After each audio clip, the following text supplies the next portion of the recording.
అందరికీ నమస్తే అండి. వైఎస్ఆర్ కాంగ్రెస్ పార్టీ ఉన్నపలంగా అంటే వైఎస్ఆర్ కాంగ్రెస్ పార్టీ అంటే ప్రభుత్వం ప్లస్ స్పీకర్ తమ్మినేని సీతారాం గారు ఉన్నపలంగా ఒక 8 మంది ఎమ్మెల్యేలకు నోటీసులు ఇచ్చారు. ఆ 8 మంది ఎమ్మెల్యేల పదవులు కూడా ఊడిపోయే అవకాశం ఉంది. వాళ్ళు మాజీ ఎమ్మెల్యేలు అయ్యే అవకాశం ఉంది, అనర్హత వేటు వేసే అవకాశం ఉంది. ఎందుకంటే ఇప్పుడు ఈ అవసరం ఎందుకు వచ్చిందంటే ఆ 8 మంది ఎవరో మేబీ అందరికి తెలుసు. టీడీపీ సింబల్తో గెలిచి వైసీపీలో చేరిన వాళ్ళు, అలాగే వైసీపీ సింబల్తో గెలిచి టీడీపీతో చేరిన వాళ్ళు నలుగురు ఉన్నారు, వీళ్ళు నలుగురు ఉన్నారు.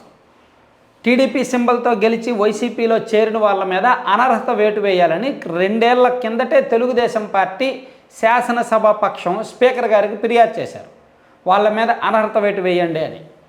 అలాగే వైసీపీ తరపున గెలిచి టీడీపీలో చేరిన 9 ఎమ్మెల్యేల మీద కూడా అనర్హత వేటు వేయాలని ఇటీవల వైసీపీ కూడా స్పీకర్ గారికి ఫిర్యాదు చేశారు. సో సాధారణంగా ఎమ్మెల్యేల మీద అనర్హత వేటు వేయాలి అంటే కొన్ని రూల్స్ ఉంటాయి. దాని ప్రకారం ఏంటంటే వాళ్ళు గెలిచిన పార్టీకి విరుద్ధంగా పనిచేస్తున్నారు అని ప్రూఫ్స్ ఉంటే, ఇతర పార్టీల ప్రయోజనాల కోసం పనిచేస్తున్నారనే ప్రూఫ్స్ ఉంటే, దాన్ని స్పీకర్ గారు నమ్మితే అనర్హత వేటు వేసేస్తారు.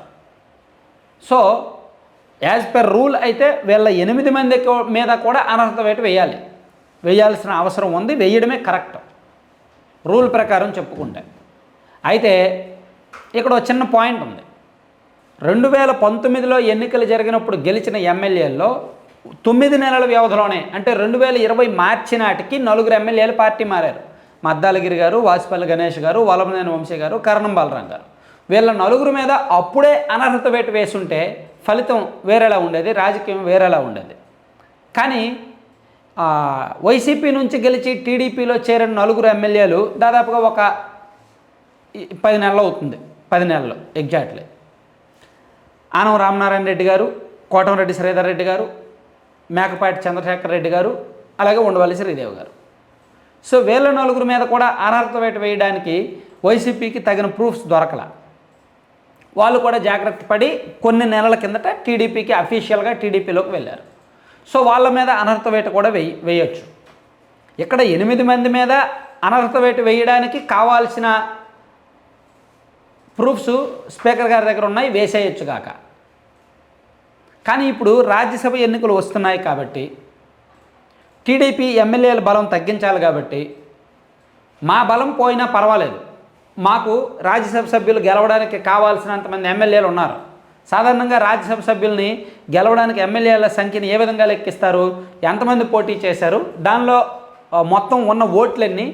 సో దాన్ని బట్టి ఏ అభ్యర్థికి ఎన్ని ఓట్లు పడాలని డిసైడ్ చేస్తారు. చూడండి, మీకు ఎమ్మెల్సీ ఎన్నికలు జరిగినప్పుడు మొత్తం ఉన్న ఎమ్మెల్యేలు, మొత్తం ఉన్న ఎమ్మెల్సీ స్థానాలు అలా కౌంట్ చేశారు. సో 6 స్థానాలు ఉన్నాయి కాబట్టి మొత్తం 175 ఎమ్మెల్యేలు ఉన్నారు కాబట్టి దాన్ని డివైడ్ చేసి ఒక్కొక్క ఎమ్మెల్సీ పదవి గెలవాలంటే 22 ఎమ్మెల్యేల ఓట్లు రావాలని డిసైడ్ చేశారు. అలా ఒక కౌంట్ ప్రకారం. సో ఇక్కడ కూడా అంతే, రాజ్యసభ ఎన్నికల్లో కూడా అంతే. మొత్తం ఉన్న ఎమ్మెల్యేలు ఎంతమంది, ఎమ్మెల్సీలు ఎంతమంది, సో వాళ్ళ ప్రకారం పోటీ ఎన్ని స్థానాలు ఖాళీ ఉన్నాయి, 3 స్థానాలు ఖాళీ ఉన్నాయి. సో ఒక్కొక్కరికి ఎన్ని ఓట్లు రావాలని డిసైడ్ అవుద్ది. ఆ లెక్క ప్రకారం చూసుకుంటే తెలుగుదేశం పార్టీకి ఓట్లు వచ్చే అవకాశం లేదు. కానీ పార్టీ మారిన ఎమ్మెల్యేల సపోర్ట్ చూసుకొని, అలాగే వైసీపీలో చాలామంది అసంతృప్తి ఎమ్మెల్యేలు ఉన్నారు కదా, వాళ్ళు కూడా క్రాస్ ఓటింగ్ వేస్తారనే నమ్మకాన్ని టీడీపీ పెట్టుకొని ఒకరినైతే పోటీలో పెడుతోంది. సో వైసీపీ జాగ్రత్త పడింది. బలం ప్రకారం చూస్తే టీడీపీ ఒక్క రాజ్యసభ సీటు కూడా గెలవకూడదు కాబట్టి మనోళ్ళు క్రాష్ ఓటింగ్ చేస్తారా లేదా అనే సంగతి తర్వాత, కానీ ముందు వాళ్ళకున్న ఎమ్మెల్యేల బలాన్ని తగ్గించాలి అనే లక్ష్యంతో ఆల్రెడీ గంటా శ్రీనివాసరావు గారు రాజీనామా నిన్న యాక్సెప్ట్ చేశారు. అలాగే టీడీపీలోకి వెళ్ళిన 9 ఎమ్మెల్యేల మీద అనర్హత వేటుని మరికొన్ని రోజుల్లోనే వేయబోతున్నారు. సో దీనికి సంబంధించి 8 మందికి నోటీసులు ఇచ్చారు, 8 మంది ఎమ్మెల్యేలకు నోటీసులు ఇచ్చారు. టీడీపీ నుంచి గెలిచి వైసీపీలో చేరిన ఎమ్మెల్యేల పదవులు పోయినా వైసీపీకి వచ్చే నష్టమేమీ లేదు. కానీ వైసీపీ నుంచి గెలిచి టీడీపీలోకి వచ్చిన ఎమ్మెల్యేల పదవులు పోతేనే టీడీపీకి నష్టం ఉంటుంది. ఎందుకంటే వీళ్ళ సంఖ్యాబలం బాగా తక్కువ, వాళ్ళ సంఖ్యాబలం ఎక్కువ. మొత్తం ఓవరాల్ సంఖ్యలో డివైడెడ్ బై 3 స్థానాలు ఉన్నాయి కాబట్టి 3 చేస్తే ఎవరెవరికి ఎన్ని ఓట్లు కావాలనేది లెక్కిస్తే వైసీపీకి సఫిషియెంట్గా గెలవాల్సిన ఓటు బలం ఉంది. టీడీపీకి ఆ బలం లేదు, కానీ క్రాస్ ఓటింగ్ నమ్మకం ఉంది. సో ఎందుకు క్రాస్ ఓటింగ్ ఒక 10 మంది వేసినా వేయొచ్చు, మనం రిస్క్ తీసుకోవడం ఎందుకు? టీడీపీలో ఎంతమంది ఉన్నారో చూసి, అందులో ఎవరెవరి మీద ఈ ఫిర్యాదులు ఉన్నాయో చూసి వాళ్ళందరినీ అనర్థ వేటు వేసేస్తే పోద్ది కదా అనే లెక్కల్లో ఉన్నారు. సో ఎటొచ్చి 8 మంది పదవులు పోయినా వైసీపీకే లాభం తప్ప నష్టం ఉండదు, టీడీపీకి మాత్రం పెద్ద నష్టం ఉంటుంది. అంటే వైసీపీ 4 ఎమ్మెల్యేలను కోల్పోవడానికి సిద్ధం, టీడీపీలో 4 ఎమ్మెల్యేల పదవులు పీకడానికి కూడా సిద్ధం. అలా 8 మంది పదవులు పోతాయి.